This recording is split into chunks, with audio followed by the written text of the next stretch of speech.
ককিলাত চাকৰি আশাবাদ দি নিজে উলিয়ালে স্বাৱলম্বী হোৱাৰ পথ। উন্নত মানৰ গাই গৰু পুহি স্বচ্ছল হৈছে বহু পৰিয়াল। আমূলে আনিলে আমূল পৰিৱৰ্তন ককিলালৈ। বঙাইগাঁও জিলাৰ ককিলাত উন্নত জাতৰ গাই গৰু পালন কৰি বহু লোকে স্বাৱলম্বী হোৱাৰ লগতে নিতৌ ৬-৭ হাজাৰ লিটাৰ গাখীৰ উৎপাদন কৰিবলৈ সক্ষম হৈছে।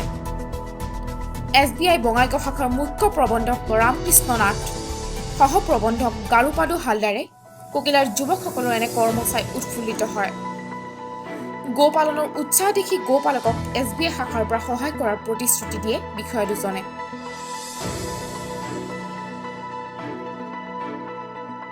ডিৰেকশ্যন আমুলৰ যিবিলাক নীতি নিয়ম সেইবিলাক নীতি নিয়ম পালন কৰিহে গো পালন কৰি আছে তেওঁলোকে।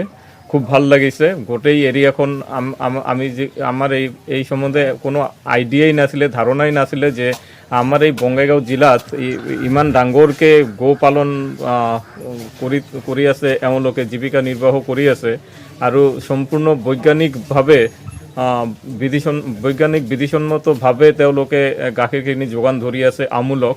আমি দেখা পাই খুব ভাল লাগিলে আৰু আমি আশা কৰিছোঁ তেওঁলোকৰ এই এতিয়া যি পৰিমাণ যি হাৰত তেওঁলোকে গো পালন কৰি আছে, দিনে দিনে তেওঁলোকৰ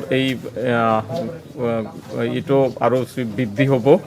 আৰু আমি এটা আশা লৈ আহিছোঁ, আমি যদি পাৰোঁ এওঁলোকৰ লগত কিবা আৰ্থিকভাৱে যদি আমি কিবা সহায় কৰিব পাৰোঁ, আমি সেইখিনি উদ্দেশ্য লৈ পেলাই আচলতে আমি ইয়াতে আজি আহিছিলোঁ। আমি চাওঁ তেওঁলোকৰ লগত আমি কথা পাতিম, তেওঁলোকৰ কি অভাৱ অভিযোগ আছে আৰু আমি তেওঁলোকক কেনেদৰে কি সহায় কৰিব পাৰোঁ সেইখিনি আমি তেওঁলোকৰ লগত বিস্তাৰিত আলোচনা কৰিম। আলোচনা কৰি পেলাই আমি এটা সিদ্ধান্তত আহিব পাৰিম। বঙাইগাঁও জিলাত সমবায় ভিত্তিত বৈজ্ঞানিক পদ্ধতিৰে গো পালন কৰাৰ বাবে গোপালকসকলক বিভিন্ন ধৰণে সহায় কৰিব বুলি আশ্বাস দিয়ে।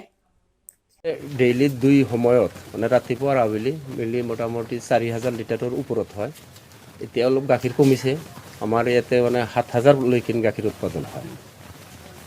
আৰু এই চাগতে মই এটা ধন্যবাদ জনাওঁ আমাৰ বেংকৰ পৰা অহা আমাৰ ৰিজনেল মেনেজাৰ ছাৰসকলক, যে ছাৰে অলপ আগতে ইয়াতেই ক'লে যে হয়তো ধাৰণাই নাছিল।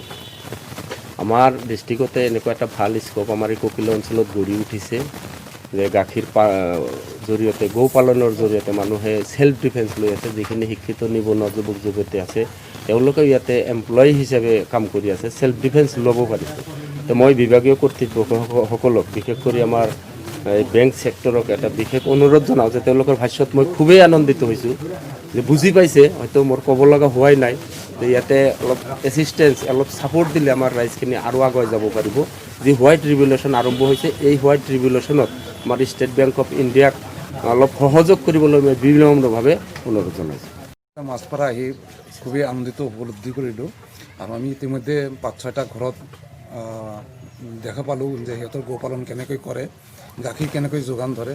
ইয়াতে আমুলৰ ছ'চাইটিতো আমি গ'লোঁ, তাতে ছ'চাইটিত কি ধৰণে সিহঁতে গাখীৰবিলাক লয়, টেষ্টিং পদ্ধতিটোও দেখা পালোঁ। সিহঁতৰ একাউণ্টিং ছিষ্টেম কেনেকৈ টকাবিলাক জমা হয় আৰু টকাবিলাক কৃষকে কেনেকৈ পায়, তাৰোপৰি সিহঁতে যিটো বোনাছ পায় তাৰে ষ্টেটমেণ্টবিলাকো দেখা পালোঁ। দেখা পাই দেখিলোঁ কৃষকে যথেষ্ট উপকৃত হৈ আছে। দীঘলীয়া লাইন লাগিছে মানুহে গাখীৰ জমা দিয়াৰ কাৰণে। সেইটো এটা নতুন এটা অভিজ্ঞতা হ'ল ইয়াতে। আৰু যিখিনি আমি গোপালন কৰা মানুহখিনিক লগ পালোঁ, সিহঁতৰ যিটো লগত কথা বতৰা পাতি দেখিলোঁ সিহঁতৰ বহুত উন্নতি হৈছে আৰু ভৱিষ্যতে আৰু উন্নতি হওক তাৰে কামনা কৰিলোঁ। লগতে আমি ভাৰতীয় ষ্টেট বেংকক বঙাইগাঁৱৰ পৰা আমি এটা যোগাযোগ সিহঁতৰ লগত ৰাখি আছোঁ যে অদূৰ ভৱিষ্যতে যাতে এওঁলোকৰ লগত আমি এটা টাই আপ কৰি কিবা আৰ্থিক অনুদান এই আমাৰ কৃষকসকলক আগবঢ়াব পাৰোঁ নেকি, তাৰে এটা আমি এওঁলোকৰ লগত যোগাযোগ ৰাখিম এতিয়াৰ পৰা। আপোনাৰ নাম? মোৰ নাম Shri Ramkrishna sir, chief manager, State Bank of India regional office Bongaigaon. Saiful Islam আচলতে তেওঁ এজন উদ্যোগী যুৱক। বহুদিন আগৰ পৰাই বিভিন্ন পন্থাৰে তেওঁৰ পৰিয়ালৰ লগতে এই অঞ্চলৰ কিছুসংখ্যক যুৱকক তেওঁ কৰ্মসংস্থাপন দিয়াৰ কাৰণে এটা ব্যৱস্থা কৰিছে। আজি কিছুদিনৰ পৰা তেওঁ গো পালনৰ ব্যৱস্থাৰে এই নিজে স্বাৱলম্বী হৈছে। লগতে এই অঞ্চলৰ কিছুসংখ্যক খেতিয়কক তেওঁ গো পালনৰ যি এটা পদ্ধতি, এই পদ্ধতি সম্পৰ্কে তেওঁ কিছু হয়তো আহিলা বা কিছু শিক্ষা প্ৰদান কৰিছে, যাৰ দ্বাৰা আমাৰ এই অঞ্চলৰ ৰাইজৰ কিছু উপকাৰ হ'ব বুলি আমি আশা কৰিছোঁ। ইয়াৰ পৰা আচলতে আপুনি নিবনুৱা সম্পৰ্কে কি ক'ব? নিবনুৱা সমগ্ৰক ইতিমধ্যে মই কৈছোঁ কথাখিনি যে কিছু সংখ্যক যুৱকক তেওঁৰ ইতিমধ্যে নিয়োগ কৰিছে আৰু কিছু কৃষি ওপৰত নিৰ্ভৰশীল কিছু সংখ্যক মানুহক তেওঁ ইয়াৰ জৰিয়তে যে আমি পৰিয়ালখিনি পৰিচালনা কৰিব পাৰোঁ, ভালদৰে চলিব পাৰে, তাৰ ব্যৱস্থাৰ কাৰণে যুৱকসকলক আগবাঢ়ি অহাৰ কাৰণে তেওঁ আহ্বান জনাইছে। কিছুমান দেখা গৈছে কিছুমান শিক্ষিত নিবনুৱা আছে, সেইসকলক আপুনি এই চাইফুল ইছলামৰ জৰিয়তে কি জনাব বিচাৰে? তেওঁলোকক মই জনাব বিচাৰোঁ যে চাইফুল ইছলামৰ নিচিনা এজন মানুহ, সি অৰ্ধশিক্ষিত মানুহ এজনে যদি এই গৰু পালনৰ উদ্যোগেৰে যদি ইমানখিনি আগবাঢ়িব পাৰিছে, নিশ্চয় শিক্ষিত মানুহখিনিয়ে যদি ইয়াত এই ধৰণে তেওঁলোকে হয়তো কামখিনিত সহযোগ কৰে, তেওঁলোকে নিশ্চয় ইয়াতকৈ বেছি লাভৱান হ'ব বুলি এই সুযোগতে মই আপোনালোকক প্ৰথমে ধন্যবাদ জনাইছোঁ।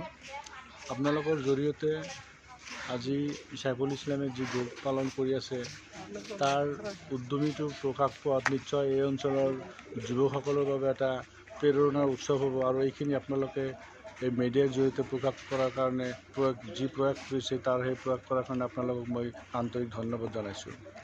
আচলতে আমাৰ ৰাজ্যখনত অসংখ্য নিবনুৱা যুৱক যুৱতীবোৰ আছে, তেওঁলোকৰ কৰ্মসংস্থানৰ ব্যৱস্থা নাই। এই চাইফুল ইছলাম এটা নিদৰ্শন হ'ব লাগে। মই ভাবোঁ তেওঁ যদি চৰকাৰৰ ফালৰ পৰা তেওঁক যদি আৰ্থিক কিবা অনুদান দিয়ে, এই অঞ্চলৰ যিবোৰ যুৱক যুৱতী আছে তেওঁলোকে নিশ্চয় এটা প্ৰেৰণা পাব। এইখিনি প্ৰেৰণাৰ সহায়ত এই যুৱক যুৱতীবোৰেও যদি চাইফুলৰ নিচিনাকৈ গো পালনৰ ব্যৱস্থা কৰে, তেওঁলোকে নিজে আত্মনিৰ্ভৰশীল হ'ব পাৰিব। আৰু এইখিনি আশা কৰিছোঁ যাতে চৰকাৰে এই চাইফুল ইছলামক গো পালনৰ ক্ষেত্ৰত আৰ্থিকভাৱে কিছু অনুদান দিয়ে। এই অনুদান পালে নিশ্চয় তেওঁ আৰু ভালকৈ স্বাৱলম্বী হ'ব পাৰিব আৰু তেওঁৰ এই নিদৰ্শনৰ জৰিয়তে আমাৰ এই এলেকাৰ যিবোৰ যুৱক যুৱতী, বেকাৰ যিবোৰ ল'ৰা ছোৱালী আছে, তেওঁলোকেও তাৰ প্ৰেৰণা পাই পেলাই নিজকে আত্মনিৰ্ভৰশীল কৰাৰ কাৰণে এটা ৰাস্তা পাব।